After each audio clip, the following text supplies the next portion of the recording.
Hi, welcome to Preschool Storytime. This week we're going to talk about the zoo. But first, we should start with a song. This is one of my favorites, so let me get my backup singers. Let's get the music going. Here we go. Everybody stand up. Stand up. Everybody sit down. Now stand up again and turn around. You can keep standing up, but not for long. 'Cause this is the sit down, stand up, sit down, stand up, sit down, stand up, sit down song. Good. Now stand up if you're 5 years old. Are you 5? And sit back down again. Stand up if you're 6 or 7. 6 or 7. Then sit back down with your friends. Stand up if you're 4 or 3. 4 or 3. Right. Stand up if you're 8, 9, or 10. 8, 9, or 10. Now everybody sit back down. We'll do it once again. Everybody stand up. Everybody sit down. Now stand up again. And turn around. You can keep standing up, but not for long. 'Cause this is the sit down, stand up, sit down, stand up, sit down, stand up, sit down song. I almost missed one. Woo! Stand up if you have a sister. Do you have a sister? Now sit back down again. Stand up if you have a brother. How about a brother? Now sit back down with your friends. Back down. Stand up if you have a dog at home. Do you have a dog? I do. Stand up if you have a cat. What kind of cat? Now everybody sit back down. This time we'll do it fast. Everybody stand up. Everybody sit down. Now stand up again. And turn around. You can keep standing up, but not for long. 'Cause this is the sit down, stand up, sit down, stand up, sit down, stand up, sit down song. Now stand up if you like music. Do you like music? And sit back down with your friends. Stand up if you like sports. Sports. Then sit back down again. Stand up just if you feel like it. You don't even have to ask. Now everybody sit back down. Here we go. Are you ready? Very fast. Everybody stand up. Everybody sit down. Now stand up again. And turn around. You can keep standing up, but not for long. 'Cause this is the sit down, stand up, sit down, stand up, sit down, stand up, sit down, stand up, sit down, stand up, sit down, sit down, sit down, sit down, sit down, sit down, sit down, sit down song. Did you get it? Now that we're all awake and warmed up, whew, let's read some stories. So, it's all about the zoo. Have you been to the zoo? I've been to the zoo. So let's read a book, A Trip to the Zoo.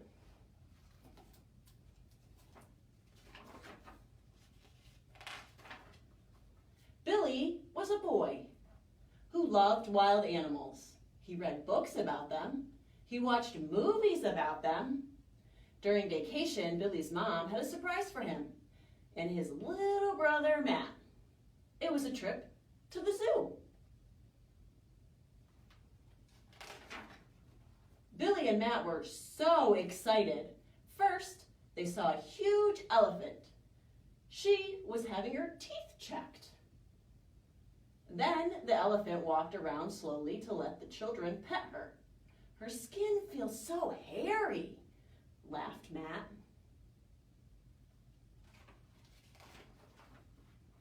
Look at the rhinos, Billy said. Their horns look like they're very sharp, Matt replied. Billy told Matt that rhinos may seem clumsy, but they can run very fast. Look, those horses have stripes, said Matt. Those aren't horses, said Billy. They're zebras. Can you ride a zebra? Asked Matt. No, zebras are wild animals. Here are some more striped animals, called Matt. Billy looked at the tigers lying under the tree. They looked so peaceful. It was hard for him to believe that tigers are fierce hunters in the wild. No stripes this time, Matt. Billy laughed. Giraffes have big and small patches. Matt was feeling hungry. I think the giraffes are hungry too, said Billy.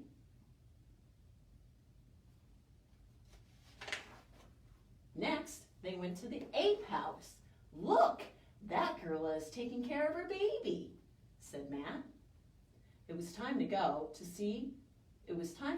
the sea lion show. Billy did not want to. He was staring at the gorilla's big nostrils. Nostrils are part of your nose. The sea lion show was starting. The sea lion came up and touched a fish with its nose. Plop, plop. Then he gobbled the fish and dived back into the water. Matt and Billy looked through the underground window at the pool. They watched a sea lion use its flippers to swim underwater. After lunch, they went to see the squirrel monkeys. Where are they? Asked Matt. Look up in the tree, said Mom. They're running through the branches, and one was hanging upside down by its tail. Look at those koalas are climbing trees too, said Matt. Their sharp claws help them grip, Billy explained. Hold on tight, baby koala, called Matt. Let's get in a piggyback ride. Some furry wallabies hopped by. They are like kangaroos but smaller, said Billy. Watch me jump like a wallaby, said Matt. Boing, boing, boing. I wish we could take some animals home, said Billy. I'm afraid we can't do that, said Mom. But we can sponsor an animal. That way we'll be helping the zoo take care of them here. It was hard choosing a favorite animal to sponsor. When they got home, Billy and Matt started making a thank you surprise for Mom. They made paintings of all the animals they saw. Now, said Billy, we have a zoo at home.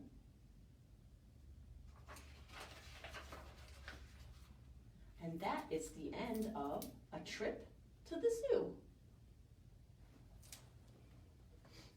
Our next book is Put Me in the Zoo. Robert Lopshire.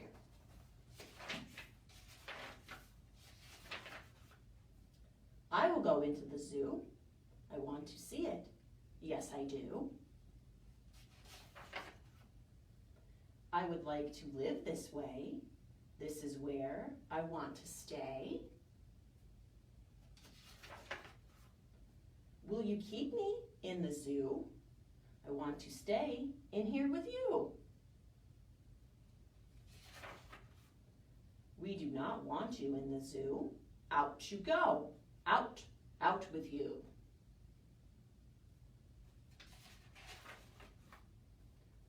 Why did they put me out this way? I should be in. I want to stay. Why should they put you in the zoo? What good are you? What can you do? What good am I? What can I do? Now here is one thing I can do. Look, now all his spots are blue.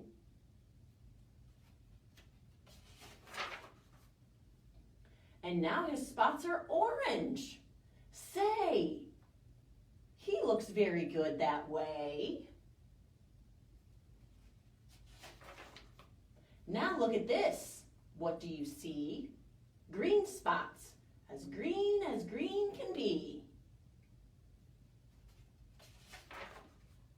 Violet spots. Say, are you good? Do more, we wish you would. I can do more. Look, this is new. Blue, orange, green, and violet too. Oh, they would put me in the zoo if they could see what I can do. I can put my spots up on this ball, and I can put them on the wall. I can put them on a cat, and I can put them on a hat.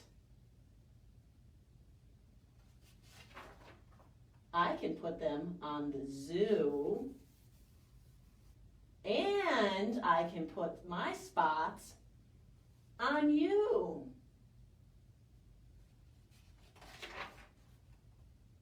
Look at this now. 1, 2, 3. I can put them on a tree. And now, when I say 1, 2, 3, all my spots are back on me. Look now, here's one thing more. I take my spots, I make them 4. Oh, they would put me in the zoo if they could see what I can do. I take my spots, I take them all, and I can make them very small. And now you see, I take them all, and I can make them very tall. And when I want to have more fun, I take my spots and make them 1. Yes, they should put me in the zoo, the things my spots and I can do. See, I can put them in a box.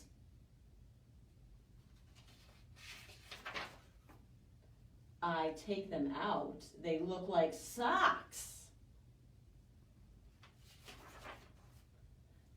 And I can put them way up high. Up they go. I make them fly. I put them high up in the air. My spots fly here. My spots fly there. I call them back now. 1, 2, 3. Now all my spots are back with me. Tell me now, you two. Do you like the things I do? Tell me now, you two. They will put me in the zoo. We like all the things you do. We like your spots. We like you too. But you should not be in the zoo. No, you should not be in the zoo. With all the things that you can do, the circus is the place for you. Yes, this is where I want to be. The circus is the place for me.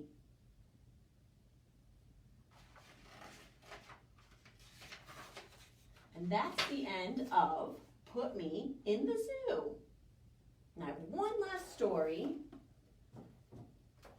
by Dr. Seuss, If I Ran the Zoo. What would you do if you ran the zoo?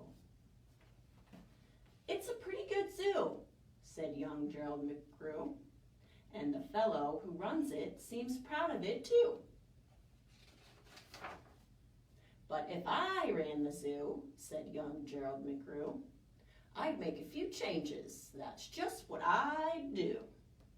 The lions and tigers and that kind of stuff they have you up here now are not quite good enough.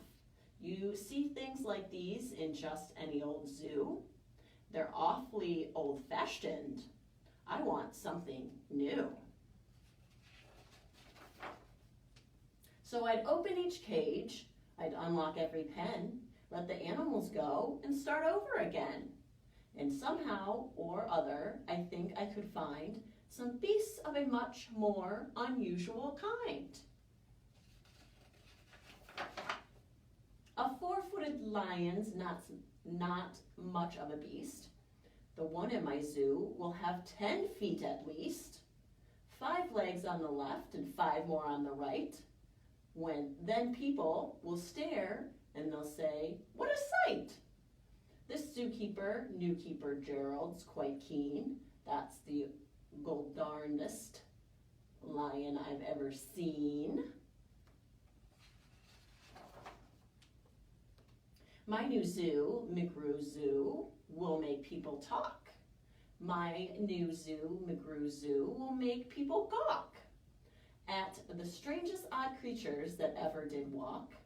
I'll get for my zoo a new sort of a hen who roosts in another hen's top knot, and then another one roosts in the top knot of his, and another in his, and another in his, and so forth, upward, onward, gee whiz. But that's just the start. I'll do better then. They'll see me next day in my zookeeper's hat, coming into my zoo with an elephant cat. They'll be so surprised they'll all swallow their gum. They'll ask when they see my strange animals come, "Where do you suppose he gets things like that from? His animals all have such very odd faces. We'll bet he must hunt them in rather odd places." "And that's what I'll do," said young Gerald McGrew. "If you want to catch beasts you don't see every day, you have to go to places quite out of the way. You have to go to places no others can get to. You have to get cold, you have to get wet too. But past the North Pole where the frozen winds squeal, I'll hunt in my Skiggle-mobile and bring back a family of what do you know? And that's how my new zoo, McGrew Zoo, will grow. I'll hunt in the mountains of Tent with helpers who all wear their eyes at a slant and capture a fine fluffy bird called the bustard, who only eats custard with sauce made of mustard, and also a very fine beast called the flustered, who only eats mustard with sauce made of custard. I'll catch them in caves and I'll catch them in brooks. I'll catch them in crannies. I'll catch them in nooks that you don't read about in geography books. I'll catch them in countries that no one can spell, like the country of Moda Fada Pada Fada Pel. In a country like that, if a hunter is clever, he'll hunt up some beast that you never saw ever. I'll load up my 5 boats with a family of jotes, whose feet are like cows but wear squirrel skin coats, and sit down like dogs but have voices like goats, excepting they can't sing the very high notes.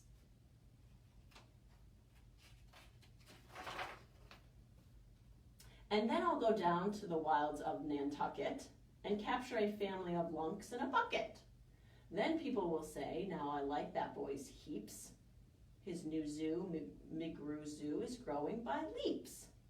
He captures them wild and he captures them meek. He captures them slim and he captures them sleek. What do you suppose he will capture next week?" I'll capture one tiny, I'll capture one cute. I'll capture a deer that no hunter would shoot.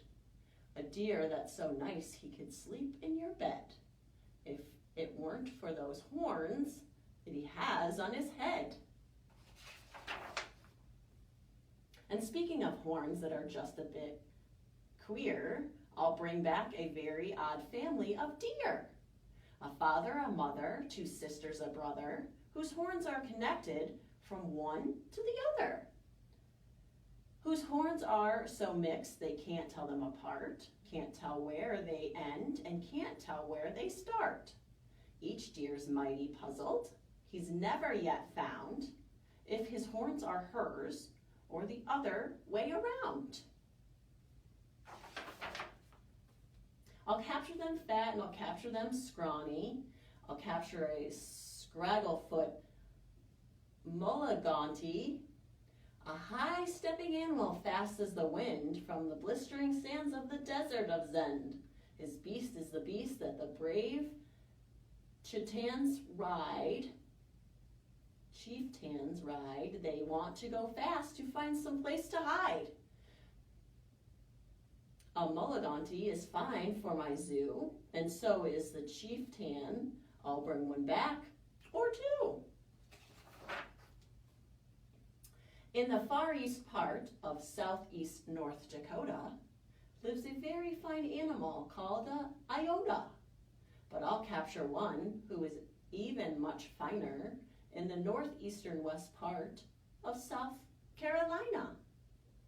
When people see him, they will say, now by thunder, this new zoo, McGrew Zoo, is really a wonder.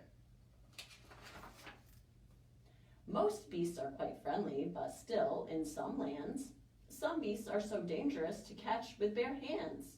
For those that are ugly and vicious and mean, I'll build a bad animal catching machine. It's rather expensive to build such a kit, but with it, a hunter can never get bit.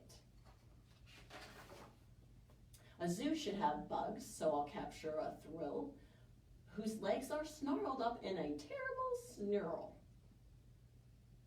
And then I'll go out and capture some chugs, some keen shooter, mean shooter, bean shooter bugs. I'll go to I will go to the African Isle of Urka and bring back a tizzle-topped tuft mazurka, a kind of canary with quite a tall throat. His neck is so long, if he swallows an oat, for breakfast the first day of April, they say, it has to go down such a very long way that it gets to his stomach the 15th of May. I'll bag a big bug who is very surprising, a feller who has a propeller for rising and zooming around, making cross-country hops from Texas to Boston with only 2 stops. Now that sort of thing for a bug is just tops. And when I've caught him, then the next thing you know, I'll go and I'll capture a wild tic-tac-toe. With X's that win and with zeros that lose, he'll look mighty good in this zoo of McGrew's.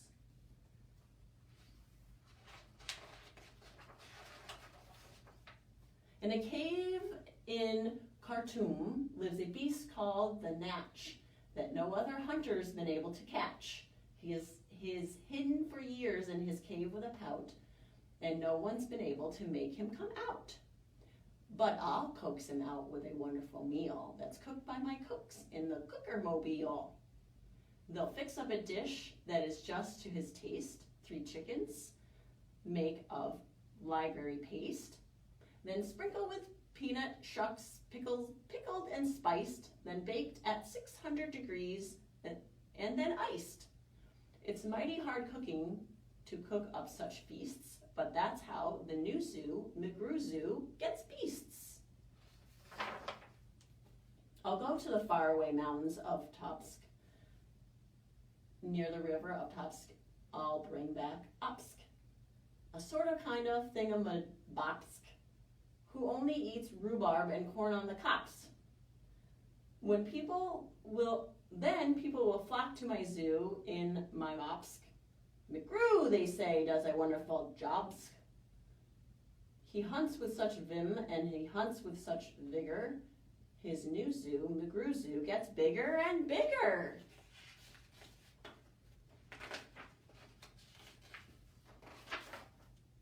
Then the whole town will gasp why this boy never sleeps. No keeper before ever kept what he keeps. There's no telling what that young fellow will do. And then, just to show them, I'll sail to Catrue and bring back more friends. Stop! Well, I should, but I won't stop until I capture the Fizz-a-Wizz-a-Madill, the world's biggest bird from the island of Wark, who only eats pine trees and spits out the bark. Oh boy, when I get him back home to my park, the whole world will say young McGrew's made his mark. He's built a zoo better than Noah's Ark. These wonderful, marvelous beasts that he chooses have made him the greatest of all McGrewses.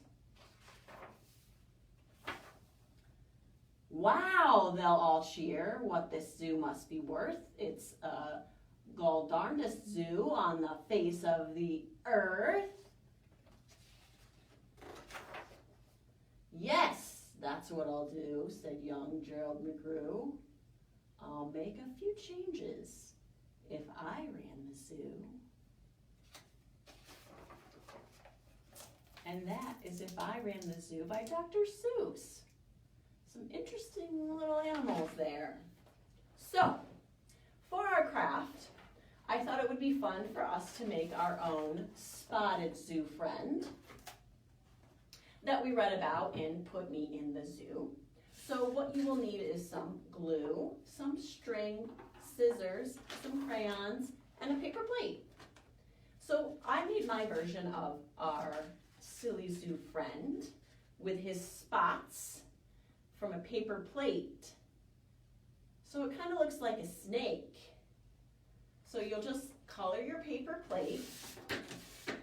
So I made him the same as our spotted zoo friend, yellow.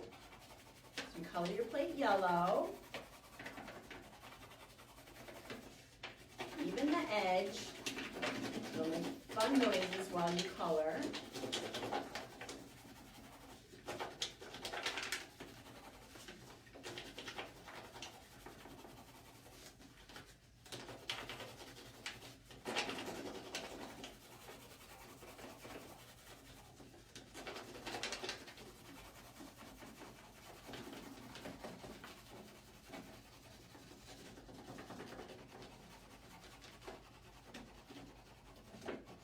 Your plate yellow, or if you want to make your spotted zoo friend a different color, you can. There's fun noises that makes on the plate. Okay, and I'm going to add red spots for my zoo friend.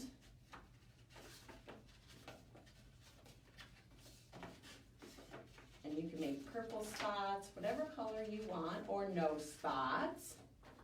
And then you'll take your scissors and you're gonna cut the plate. So you're just gonna follow the edge. You're gonna make a big circle. And cut it this way and keep following. Keep cutting in. Don't cut off. Keep cutting in around the circle. Around the circle.